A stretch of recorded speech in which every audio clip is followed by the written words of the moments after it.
তো hey guys, তোমরা দেখছো বং অর্ণব 2.0। অনেক দিন তোমাদের কাছে ব্লগ আমি করতে পারিনি, একটু বিজি ছিলাম। আজকে কলকাতায় চলে এসেছি। কলকাতায় আজকে বেলুড়ে আছি আমরা এখন। বেলুড় মঠ আজকে ঘুরতে যাব, সব তোমাদের সাথে শেয়ার করবো কী কী মজা হয় ওখানে। চলো তাহলে বেলুড় মঠে যাওয়া যাক। বাড়ি থেকে এখনো রেডি হয়ে গেছি, বেরোইনি এখনো। চলো বাড়ি থেকে বেরোই, দিয়ে তোমাদের সাথে দেখা হচ্ছে। চলো তাহলে এখন তো আমরা বেলুড় মঠ পৌঁছে গেলাম।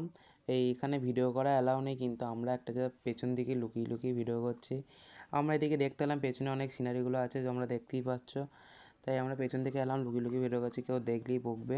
চলো ভেতরে যা আছে দেখি কী সব আছে। হলো একটা মিউজিয়াম, এখানে ভিডিও করা অ্যালাউ ছিল না বলে তোমাদের সাথে শেয়ার করতে পারলাম না, কিন্তু খুব। তো আমরা এখন বেলুড় মঠের সেই মেন গেট যেটা, ওটা দিয়ে আমরা প্রবেশ করছি। এই গেটের আগেই মিউজিয়ামটা ছিল, ওখানে ক্যামেরা করা বারণ ছিল বলে ওখানে ক্যামেরা করতে পারলাম না। চলো এখানে মনে হয় ক্যামেরা করা অ্যালাউ হতেও পারে। তো আমরা এখানে সব আমাদের এটা ফ্যামিলি মেম্বার সব আছে, আজকে আমরা সব ঘুরতে এসেছি।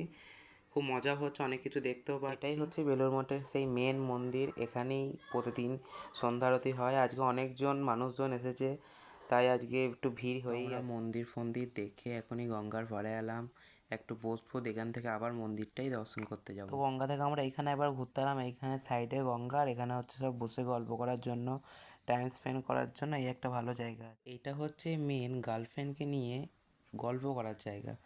আমার তো গার্লফ্রেন্ডও নেই, তাই আমার এখানে দাঁড়িয়েও লাভ নেই, আমি ভাবে এখান থেকে চলেই যাই। তো গঙ্গার পাড় থেকে এখন চলে যেতে হচ্ছে আমাদের, কারণ 5টা বেজে গেছে বিকেল, আর বিকেল 5টার পর এখানে কাউকে বসতে দেয় না। তাই আমরা এখান থেকে আবার বেরিয়ে পড়লাম, বেরিয়ে চলে যাচ্ছি। চলো আবার মন্দিরের সামনেটা যাবো, দেখবো রাতের বেলা সন্ধ্যা হয়ে গেছে, হালকা হালকা কেমন লাগে। মন্দিরের সামনে চলে এলাম, এখানে এবার সন্ধ্যা আরতি হবে। ভেতরেও গিয়েছিলাম, আরতি শুরু হবে, কিন্তু ওখানে তো ক্যামেরা করা অ্যালাউ নেই, তাই তোমাদের সাথে শেয়ার করতে পারলাম না। চলো এবার বেরিয়ে যাবো এখান থেকে। চলো তাহলে বাইরে গিয়ে আবার দেখা হচ্ছে। বেলুড় মঠের ভেতরে যে সন্ধ্যা আরতিটা হচ্ছে ওইটা স্ক্রিনের মধ্যে দেখা যাচ্ছে এখন। আমরা এই বেরিয়ে এলাম এই গেটটার সামনে, এইটা হচ্ছে সেই মেন এন্ট্রি গেটটা। সামনে আমরা এখন দাঁড়িয়ে আছি, এই স্ক্রিনে আমরা আরতিটা একটু দেখলাম। খুব লাগছে সুন্দরও গেটটা, রাতের বেলা অন্ধকারে ভাল লাগছে, লাইট ফাইট জ্বালা আছে, খুব সুন্দর লাগছে। আর আরতি তো এখানে খুব সুন্দরই হয়। এটা হচ্ছে বেলুড় মঠের পুরো গোটা এরিয়াটা, এই সাইডে গঙ্গার এই সাইডে পুরোটাই বেলুড় মঠের এরিয়া।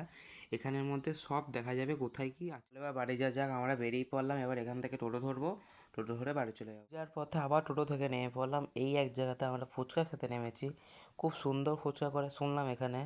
চলো তাহলে ফুচকাটা খাই, কীরকম লাগে দেখি ফুচকাটা খেতে। ফাইনালি আমরা বাড়ি ঢুকলাম এইমাত্র, টোটো ধরলাম আবার, দিয়ে আবার বাড়ি এলাম।